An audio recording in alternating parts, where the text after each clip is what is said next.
Hey beauties, welcome back to my channel. Today I'm going to be doing a first impressions on a few new products from Anastasia Beverly Hills.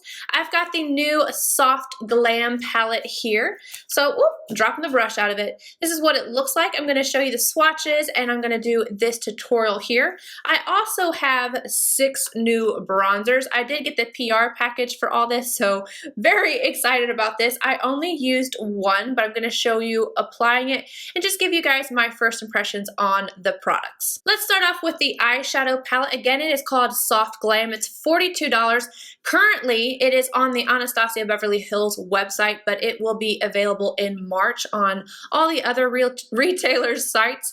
This is what it looks like. It's a mixture of shades that are already in the lineup as well as some new ones. These are supposed to be the essential shades. I love these colors. It's the perfect mixture for me. So I completely understand how this would be like an everyday palette. It literally has little pops of colors in here without it being too much. I have a perfect bone color shade as well as a super pigmented black shade. A lot of mattes in here, a lot of shimmers. It's a perfect balance for me. This is one of my favorites that I have tried other than the Mario palette. The Mario palette is the best, excuse me, the best palette Anastasia has ever done in my personal opinion. But if you are looking for an eyeshadow palette that is on the same level as the Modern Renaissance, because I know a lot of people did not like the Subculture and the Prism was a little bit more of a hit or miss. This one for me, I didn't have any issues with it. I had a little bit of fallout, but that was it. Everything blended nicely. I feel like this is a true to Anastasia palette. I'm going to go ahead and go through a quick run through of these shades. We have Tempera, Glistening, Orange Soda, Rose Pink, Sultry, Bronze, Mulberry, Dusty Rose, Fairy, Burnt Orange, Sienna, Rustic, Cypress Umber, and Noir. I will tell you, I dipped into here, swatched it, and it was like, bam, pigment. That is a good black. Now, obviously, I have not used every single shade in the palette, but I feel like this performed very well. I tried to use as many shades as I possibly could. It's currently Valentine's Day, and I wanted to do something kind of appropriate for it while using several shades to see how well they blended together. I think it turned out really well. Moving on to the 6 new bronzers. This is what the packaging looks like. Very nice. You open it up, you do get a mirror in here. The shade I use today is Tawny. This is this one here. I'm going to show you guys swatches and then I will have a little demo of it. So this one is Tawny. And then we have Rosewood. This is the one I actually meant to use today, and for whatever reason I swapped them, but it looks nice nonetheless. This one is Rich Amber, Saddle, Cappuccino, and then the last one is Mahogany. These are described as a finely milled formula that offers buildable coverage and a seamless blend.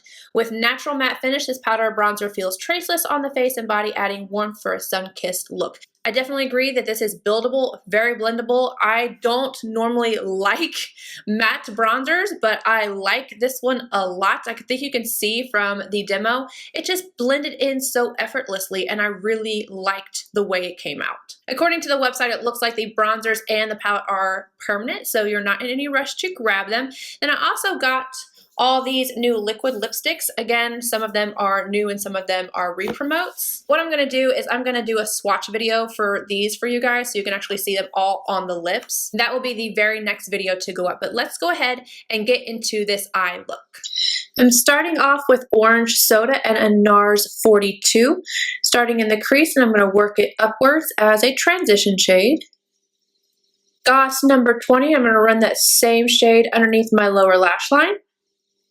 Back in with the NARS 42, and this is Dusty Rose. I'm going to deepen up the crease a little bit with this shade.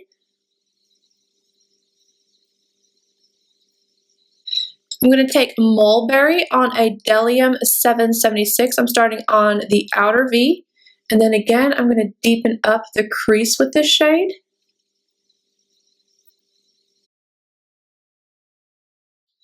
Zoeva 234 and Rose Pink. I'm going to pop this on the lid, tapping over the edge, and I will go back in and define this outer edge just to make sure I keep the deepness on the outer corner.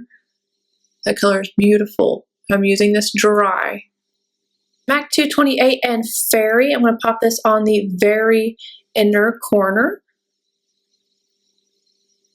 Dusty Rose on my Goss number 20. I'm running this underneath the lower lash line.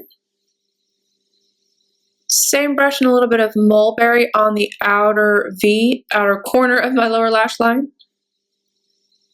Stellium 716 and a little bit of bronze. I want to run that just on the front half of the lower lash line, and I am using this wet because I don't want it to fall all over my face. MAC 242 and a little bit of tempera to highlight the brow arch. Then I'm going to add a little bit of liner and mascara. To finish off the eye look, instead of actually going in with an eyeliner, I took my 762 from Stellium and Noir, and I used it to line the upper and then smudge out the lower lash line. I think it turned out really well. I think this is a really good black. And then for my lashes, I use Kiss Ritzy Lash because those are my ride or die, and I have Poet on the lips. Alright you guys, that is it for this first impressions and tutorial. Keep an eye out for the video on the lip swatches, and I will see you guys in my next video. Bye guys!